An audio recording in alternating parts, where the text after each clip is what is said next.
मुख्यमंत्री माझी लाडकी बहीण योजनेनंतरच महाराष्ट्र सरकारने एक नवीन स्कीम आणली, पिंक ई रिक्षा योजना.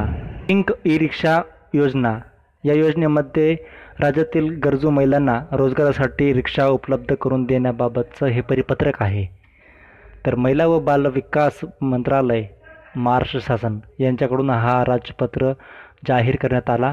त्यामध्ये आपण पाहणार आहोत की माननीय उपमुख्यमंत्री तथा वित्त यांच्या अध्यक्षतेखाली जे बैठक झाली त्यामध्ये टोटल 17 शहरातील 10,000 महिलांना रिक्षा खरेदीसाठी अर्थसहाय्य केले जाणार आणि महिला असतील मुली असतील यांना रोजगार निर्मितीमध्ये चालना भेटेल याबद्दल सांगितले गेले आहे. महिला व मुलींना त्यांचे आर्थिक सामाजिक पुनर्वसन करता येईल, स्वावलंबी होता येईल, आत्मनिर्भर बनता येईल, महिला सशक्तीकरणास चालना भेटेल या उद्देशानं ही स्कीम आणण्यात आलेली आहे. तर जाणून घेऊया की या स्कीमबद्दल पूर्ण माहिती.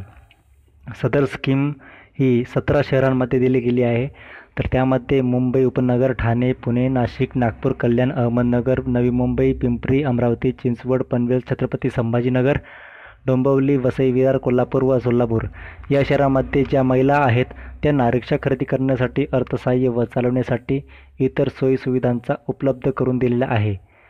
या स्कीममध्ये 10,000 लाभार्थींची संख्या निश्चित केलेली आहे. मुंबई उपनगर येथे 1,400, ठाणे येथे 1,000, पुणे येथे 1,400, नाशिक 700, नागपूर 1,400, कल्याण 400, अहमदनगर 400, नवी मुंबई 500, पिंपरी 300, अमरावती 300, चिंचवड 300, पनवेल 300, छत्रपती संभाजीनगर 400, डोंबिवली 400, वसई विरार 400, कोल्हापूर 200, सोलापूर 200 असे एकूण टोटल 10,000 ई रिक्षा वाटप करण्यात येणार आहे.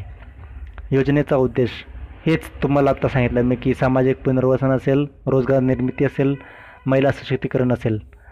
योजनेचं स्वरूप काय की महिलांना रिक्षा खरेदी करण्यासाठी अर्थसहाय्य पुरवणे, ई रिक्षाची किमतीमध्ये सर्व करांच्या GST, registration road tax etcetera यांचा समावेश करण्यात येईल.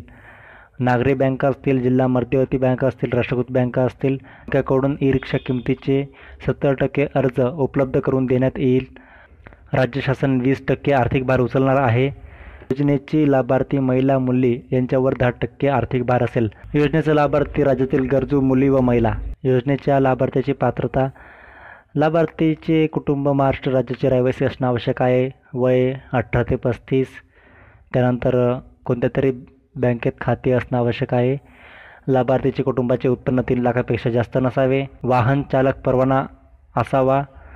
विधवा कायद्याने घटस्फोटित राज्यगृहामधील इच्छुक प्रवेशित, अनाथ प्रमाणपत्र प्राप्त युवती, अनुरक्षण गृह, बालगृहातील आजी माजी प्रवेशित यांना प्राधान्य देण्यात येईल. तसेच दारिद्र्य रेषेखालील महिलांना सुद्धा प्राधान्य देण्यात येणार आहे. सदर योजनेसाठी काही डॉक्युमेंट्स आहेत तर त्यासाठी लाभार्थीचा ऑनलाईन अर्ज, आधार कार्ड, पॅन कार्ड, आदिवासी प्रमाणपत्र, उत्पन्नाचा दाखला, बँक खात्याचं पासबुक, पासपोर्ट आकाराचा फोटो, मतदान ओळखपत्र, 18 वर्ष पूर्ण असल्यास व मतदार यादीत नाव असल्यास, रेशन कार्ड, वाहन परवाना त्याला आपण ड्रायव्हिंग लायसन्स म्हणतो, सदर रिक्षा ही महिलाच चालवणार आहे याचे एक हमीपत्र आणि सदर योजनेच्या अटी शर्तीचे पालन करण्याचे हमीपत्र.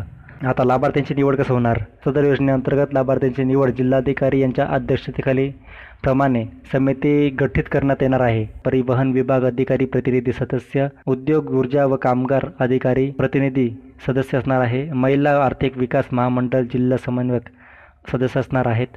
नागरी बाल विकास प्रकल्प अधिकारी सदस्य, संबंधित जिल्हा महिला बाल विकास अधिकारी सदस्य सचिव असणार आहे. खूप जास्त फॉर्म आले तर पारदर्शी लॉटरी पद्धतीने उमेदवार निश्चित केले जातील.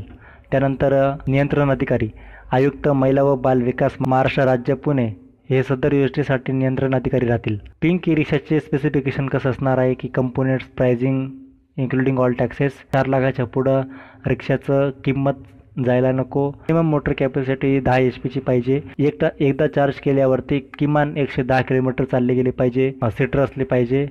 किती? 3 पॅसेंजर आणि 1 ड्रायव्हर. ह्या PDFचं लिंक मी तुम्हाला खालच्या डिस्क्रिप्शन बॉक्समध्ये देऊन टाकेल. तुम्ही चेक करू शकता पूर्ण याच्या अटी शर्ती सगळं काही मी आणि यामध्ये असं लिहिलेलं पण आहे की जर संबंधित रिक्षा जर महिला सोडून जर दुसरं तिसरं कोणी चालवत असेल RTO विशेष कार्यवाही करतील. PDFमध्ये सगळं दिलेलं आहे. तुम्ही एकदा ही PDF चेक करून घ्या आणि गरजू व्यक्तींनी लवकरात लवकर या योजनेसाठी अप्लाय करावा. नवनवीन सरकारी योजनेचे अपडेट जाणून घेण्यासाठी आमचं चॅनल IRA सबस्क्राईब करून ठेवा, जेणेकरून नवनवीन व्हिडिओज तुमच्यापर्यंत मिळत राहतील. आजच्या व्हिडिओमध्ये बस एवढंच. जय हिंद, जय महाराष्ट्र.